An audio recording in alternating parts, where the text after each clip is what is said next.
Hello दोस्तों, स्वागत है आप सभी लोगों का फिर से एक बार आपके अपने चैनल जीएस अकेडमी पर। आज के इस वीडियो में हम देखेंगे भारतीय अर्थव्यवस्था क्या रहने वाला है। आज के हमारी वीडियो में सब आपको पता चलेगा आगे। चलिए बढ़ते हैं अर्थव्यवस्था की तरफ।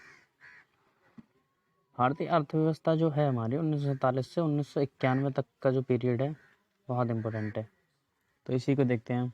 देखिए, स्वतंत्रता पश्चात, एक सेकेंड हो गए, स्वतंत्रता पश्चात देश की प्रथम औद्योगिक नीति की घोषणा 6 अप्रैल 1948 को की गई। ये पूछ लेता है प्रथम औद्योगिक नीति की घोषणा कब की गई, तो 6 अप्रैल 1948। दूसरी कब की गई? 30 अप्रैल 1956। भारत का सबसे बड़ा वस्त्र उद्योग केंद्र कहाँ पे है? ये मुंबई में है। रासायनिक उर्वरकों की दृष्टि से भारत आत्मनिर्भर नहीं है। आगे देखते हैं। द्वितीय पंचवर्षीय योजना में क्या बना था? भिलाई इस्पात संयंत्र। किसके सहयोग से? यूएसएसआर, जो कि अभी आधुनिक समय में रसिया हो गया है, उसकी सहायता से। और द्वितीय पंचवर्षीय योजना में हमारा दुर्गापुर इस्पात कारखाना बना था, जो ब्रिटेन के सहयोग से बना था। राउरकेला जो था उड़ीसा में है, वो जर्मनी की सहायता से बनाया गया था। भिलाई इस्पात छत्तीसगढ़ के दुर्ग जिले में अवस्थित है। और देखिए, भारतीय हीरा संस्थान सूरत में स्थापित किया गया है। बीएसएनएल की स्थापना किस वर्ष की गई थी? तो 2000। देखिए, प्रसिद्ध स्थान भी देख लीजिए। उर्वरक उत्पादन में कौन सा प्रसिद्ध? आंवला, जो बरेली जिले में आता है। आगे रबर, मोदी नगर मेरठ इसके लिए प्रसिद्ध है। पॉलीफाइबर के लिए बाराबंकी, विस्फोटक कारखाना कानपुर में।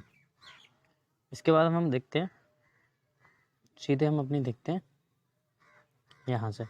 कपड़ा उद्योग देश में कृषि के बाद रोजगार प्रदान करने वाला दूसरा सबसे बड़ा क्षेत्र है। जूट का उत्पादन सबसे ज़्यादा टीटागढ़, जो कहाँ है? पश्चिम बंगाल। रेशम वस्त्र उत्पादन में कर्नाटक। ऊनी वस्त्र मिल का लगभग 40% पंजाब में है। उत्तर प्रदेश में स्थित भदोही जिला कालीन उत्पादक के लिए प्रसिद्ध है। भारत में प्रथम उद्योग जिसका विकास हुआ वह कुटीर उद्योग ही था। आगे देखते हैं। देवास करेंसी की छपाई के लिए प्रसिद्ध है। योजना आयोग देखते हैं, बहुत इंपॉर्टेंट चैप्टर है। योजना आयोग का गठन नियोगी समिति की अनुशंसा पर 15 मार्च 1950 को मंत्रिमंडलीय प्रस्ताव के द्वारा किया गया था। यह एक ऐसी संस्था है गैर संवैधानिक, संविधान में इसका कोई जिक्र नहीं है।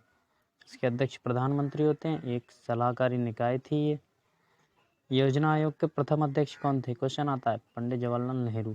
प्रथम उपाध्यक्ष गुलजारी लाल नंदा। इसका क्या उद्देश्य था?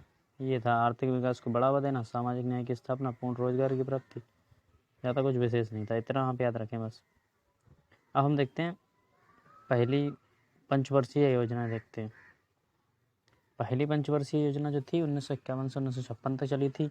कौन से मॉडल पर आधारित थी? ये क्वेश्चन आता है। हैरेट डोमर मॉडल पर ये आधारित थी। दूसरी 56 से 61, ये महालनोबिस मॉडल पर आधारित थी। पहली पंचवर्षीय योजना थी पूर्ण रूप से कृषि पर आधारित थी। दूसरी उद्योग पर थी। अब हम सारी पंचवर्षीय योजना एक बार में यहाँ पे देख लेते हैं, कौन सी कब से कब तक चली। देखिए, हमारी जो पहली पंचवर्षीय योजना थी वो 1951 से 1956 तक चली थी। दूसरी जो थी 1956 से 1961। तीसरी पंचवर्षीय योजना कब तक चली? 1961 से 1966 तक। उसके बाद एक हमारे देश में बाढ़ का संकट आ गया था, युद्ध का, तो उस वजह से 3 साल का योजना अवकाश रहा था। इस वजह से इसमें 3 साल का गैप आपको दिख रहा है, वरना ये सीक्वेंस में ही होती हैं। चौथी पंचवर्षीय योजना जो थी 1969 से 74 तक। उसके बाद पाँचवीं पंचवर्षीय योजना जो थी हमारी 1974 से 1979 तक चली। उसके बाद छठी देखते हैं 1980 से 1985। सातवीं योजना जो थी 85 से 90, फिर 2 साल का गैप हुआ। उसके बाद आठवीं आई 1992 से 1997। उसके बाद नौवीं 1997 से 2002। उसके बाद 10वीं 2002 से 2007। उसके बाद 11वीं पंचवर्षीय योजना आई जो 2007 से 2012 तक चली। इसके बाद देखते हैं, उसके बाद हमारा नीति आयोग का गठन हुआ। नीति आयोग का गठन कब हुआ? 1 जनवरी 2015 को। नीति आयोग के उद्देश्य क्या थे? वही सेम उद्देश्य थे इसके भी। तो हम आगे देखते हैं। नीति आयोग का गठन मैंने आपको बता दिया, 1 जनवरी 2015 को हुआ था। इसका अध्यक्ष कौन होता है? प्रधानमंत्री होता है। भारत के प्रधानमंत्री इसके अध्यक्ष होंगे। उपाध्यक्ष प्रधानमंत्री द्वारा नियुक्त किए जाएंगे। पूर्णकालीन सदस्य होंगे ये। वर्तमान में देख लेते हैं, श्री नरेंद्र मोदी जो प्रधानमंत्री हैं वही इसके अध्यक्ष हैं अभी। आगे देखते हैं, राष्ट्रीय विकास परिषद योजना निर्माण में राज्यों की भूमिका को सुनिश्चित करने हेतु 6 अगस्त 1952 को राष्ट्रीय विकास परिषद का गठन किया गया था। इसके अध्यक्ष भी प्रधानमंत्री होते हैं। सदस्य सभी राज्यों के मुख्यमंत्री एवं केंद्र शासित प्रदेशों के उपराज्यपाल या मुख्यमंत्री। कौन कौन होता है इसमें? योजना आयोग के सभी सदस्य। कार्य क्या होता है? योजना आयोग द्वारा तैयार की गई योजनाओं को अंतिम रूप देना। अब हम देखते हैं अर्थव्यवस्था, मिश्रित अर्थव्यवस्था का विकास। उत्पादन के आधार पर अर्थव्यवस्था कितने प्रकार की होती है? डायरेक्टली क्वेश्चन आएगा, अर्थव्यवस्था कितने प्रकार की होती है? तो अर्थव्यवस्था 3 प्रकार की होती है, एक पूंजीवादी, एक राज्य अर्थव्यवस्था, एक मिश्रित। एडम स्मिथ की प्रसिद्ध पुस्तक जो थी द वेल्थ ऑफ नेशन, इसका प्रकाशन कब हुआ था? 1976 में। मिश्रित अर्थव्यवस्था की धारणा को प्रतिपादित करने का श्रेय जॉन मेनार्ड कीन्स को है। प्राथमिक क्षेत्र में कौन कौन सी चीज़ें आती हैं? ये क्वेश्चन आता है। कृषि से संबंधित जो भी क्षेत्र हैं वो प्राथमिक क्षेत्र में आ जाते हैं। इसके अलावा द्वितीय क्षेत्र में विनिर्माण एवं निर्माण के कार्य सम्मिलित किए जाते हैं। तृतीय क्षेत्र, पैटर्न में क्वेश्चन आया था ये तृतीय क्षेत्र से। इसमें देखिए बैंकिंग, बीमा, शिक्षा, चिकित्सा, पर्यटन, सारी सेवाएं इसमें आती हैं। इस क्षेत्र को सेवा क्षेत्र के नाम से भी जाना जाता है। ये तीनों बहुत ज़्यादा इम्पोर्टेंट हैं। ये तीनों क्षेत्र आपके लिए बहुत इंपॉर्टेंट है, नहीं आप बहुत ध्यान से पढ़ें। आगे देखते हैं। देखिए ऐसी अर्थव्यवस्था जिसमें निजी एवं सार्वजनिक क्षेत्रों दोनों क्षेत्रों को मिक्स किया जाता है वो मिश्रित अर्थव्यवस्था कहलाती है। भारतीय अर्थव्यवस्था कैसी है? मिश्रित अर्थव्यवस्था है। अब हम देखते हैं हरित क्रांति। हरित क्रांति से आपसे केवल एक क्वेश्चन पूछा जाता है, हरित क्रांति के जनक कौन है भारत में? देखिए अगर भारत में हरित क्रांति के जनक पूछा जाए तो सभी को पता है आपको, MS स्वामीनाथन। अगर विश्व में पूछा जाए तो ये बोरलाग जो हैं हरित क्रांति के जनक माने जाते हैं वर्ल्ड में। भारत में सभी को पता है कौन है? MS स्वामीनाथन। इससे और ज़्यादा क्वेश्चन नहीं आएगा। ये कब प्रायोगिक तौर पर? वर्ष 1960-61 में गहन कृषि जला कार्यक्रम के तहत इसे अपनाया गया तथा 1966 में इसे पूरे देश में लागू किया गया। इससे बाहर कोई क्वेश्चन नहीं आएगा। आपसे केवल इतना पूछता है इसके भारत में जनक कौन थे और विश्व में जनक कौन थे और ये कब भारत में लागू की गई। इससे ज़्यादा क्वेश्चन नहीं आता है। आगे हम देखते हैं। ये क्वेश्चन UPSS पैड में आया था कि भारत में श्वेत क्रांति के जनक कौन है? तो श्वेत क्रांति के जो जनक हैं वो अभी मैं आपको आगे बताने वाला हूँ। डॉक्टर वर्गीज कुरियन जो हैं, ये क्वेश्चन आया था क्वेश्चन पेपर में आया था। UPSS पैड लास्ट ईयर जो पेपर हुआ था उसमें डॉक्टर वर्गीज कुरियन भारत में श्वेत क्रांति के जनक है। बच्चों ने MS स्वामीनाथन लगा दिया, श्वेत पढ़ा ही नहीं, तो क्वेश्चन को अब ध्यान से पढ़ें उसके बाद करें। अब देखिए कौन सी क्रांति किससे संबंधित थी ये भी देख लेते हैं। हरित क्रांति जो थी हमारी खाद्यान्न उत्पादन से थी और श्वेत क्रांति दुग्ध से। पीली क्रांति देखिए कलर से ही थोड़ा मैच हो रहा है। पीली क्रांति तिलहन से, तिलहन आपने देखा होगा दाल जैसे चना की होती है, अरहर की होती है, पीली होती है। नीली क्रांति मत्स्य उत्पादन से होती है। रजत क्रांति अपने अंडे का जो कलर होता है वो कुछ ऐसा ही होता है। लाल क्रांति देखिए मांस एवं टमाटर उत्पादन से, तो आप कलर से इसे मैच कर सकते हैं। रजत रेशा क्रांति कपास उत्पादन से। स्वर्ण रेशा क्रांति जूट उत्पादन से। गोल्डन क्रांति किससे संबंधित थी? फल उत्पादन से। और आपकी धूसर क्रांति उर्वरक से। गोल क्रांति आलू देखिए गोल होता है तो ये गोल क्रांति आलू से। गुलाबी क्रांति प्याज झींगा उत्पादन से, तो इससे संबंधित थी। आगे देखते हैं बैंकों का राष्ट्रीयकरण। हम देखते हैं बैंकों का राष्ट्रीयकरण। आधुनिक काल में भारत में बैंकिंग का आरंभ 1770 ईस्वी में बैंक ऑफ हिंदुस्तान की स्थापना से हुआ था, जो कि यूरोपीय प्रबंधन के तहत कलकत्ता में पहला बैंक था। 1786 में जनरल बैंक ऑफ इंडिया की स्थापना हुई। भारत का सबसे पहला प्रेसिडेंसी बैंक 1806 ईस्वी में बैंक ऑफ बंगाल स्थापित किया गया था। इसके बाद 1840 में बैंक ऑफ बॉम्बे तथा 1843 में बैंक ऑफ मद्रास अस्तित्व में आए। आगे चलकर 1921 ईस्वी 1921 में इन्हीं तीनों प्रेसिडेंटों को मिलाकर इम्पीरियल बैंक ऑफ इंडिया कर दिया गया था। 1 जनवरी 1955 को राष्ट्रीयकृत होकर भारतीय स्टेट बैंक के रूप में इसी को ही नाम इसका चेंज कर दिया गया। इससे पहले भारतीय स्टेट बैंक का नाम था इम्पीरियल बैंक ऑफ इंडिया। इसके बाद हम देखते हैं 1863 ईस्वी में बैंक ऑफ अपर इंडिया तथा 1865 में इलाहाबाद बैंक की स्थापना हुई। ये भारत के सबसे पहले जॉइंट स्टॉक बैंक थे। बाकी इसी क्रम में 1894 में प्रथम पूर्ण एवं भारतीय प्रथम वाले बैंक पंजाब नेशनल बैंक की स्थापना हुई। पंजाब नेशनल बैंक की स्थापना कब हुई? 1894 में। और सेंट्रल बैंक ऑफ इंडिया की स्थापना 1911। हम देखते हैं राष्ट्रीयकरण। भारतीय बैंकिंग इतिहास में एक बड़ी घटना 19 जुलाई 1969 में घटी, जब 14 बैंकों जिनकी जमा राशि 50 करोड़ रुपए उससे अधिक थी, इनका राष्ट्रीयकरण कर दिया गया। 1969 में कितनी बैंकों का राष्ट्रीयकरण हुआ? 14 का। और 15 अप्रैल 1980 को 6 बैंकों का। उसके बाद आप देखिए,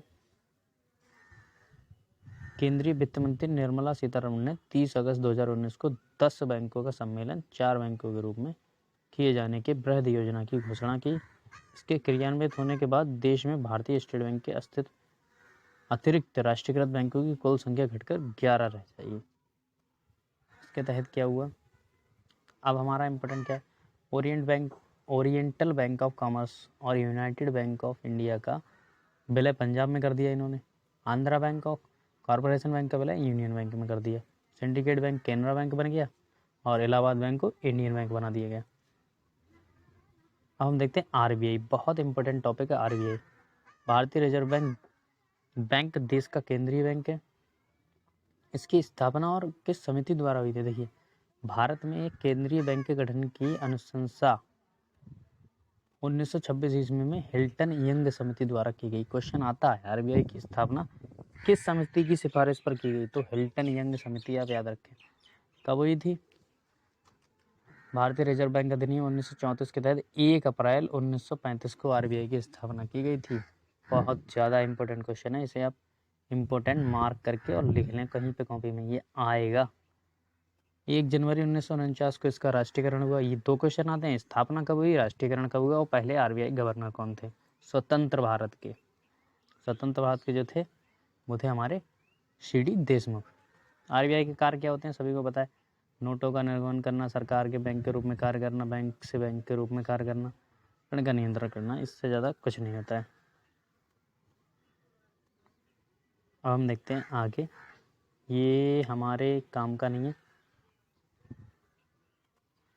देखिए, ये बहुत डीप इकोनॉमिक्स है, इससे क्वेश्चन नहीं आते हैं। जो आते हैं वो मैं आपको कराता चल रहा हूँ।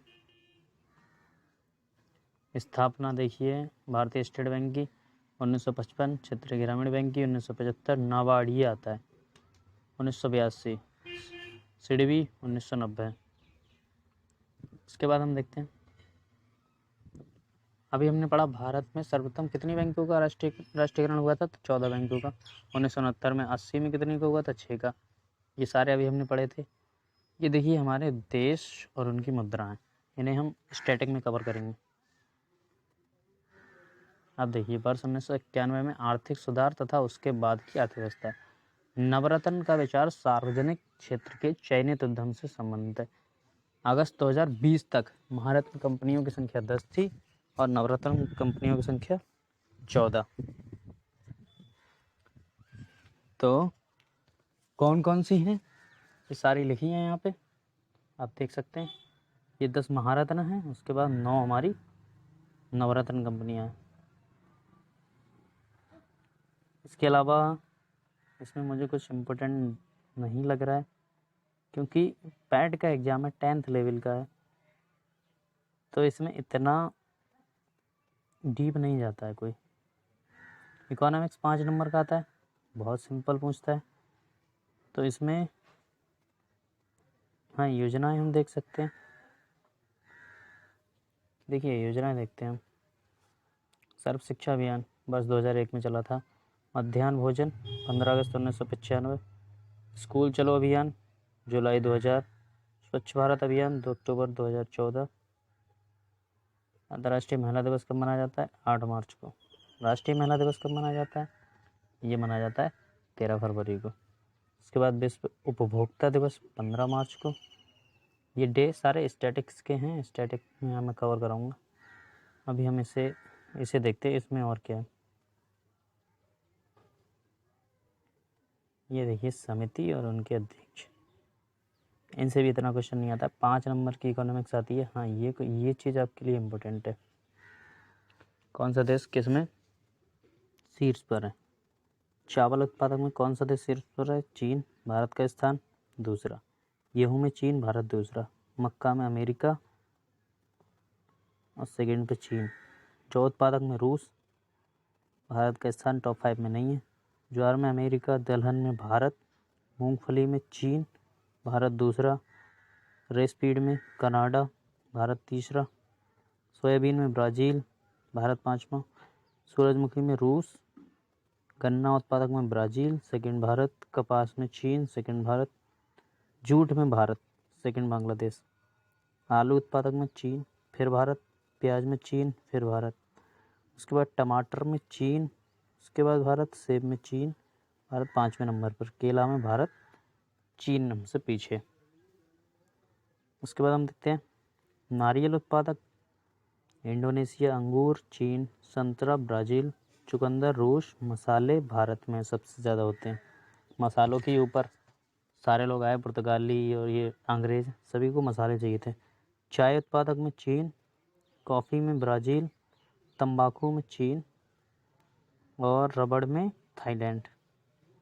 तो ये इतने थे। अब हम देखते हैं सब्जी उत्पादक में चाय।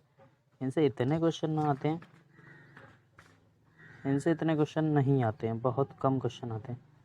फल सब्जी में ये देश हैं, ये मैं आपको अगली वीडियो जो आई है हमारी उसमें हम कवर कर लेंगे।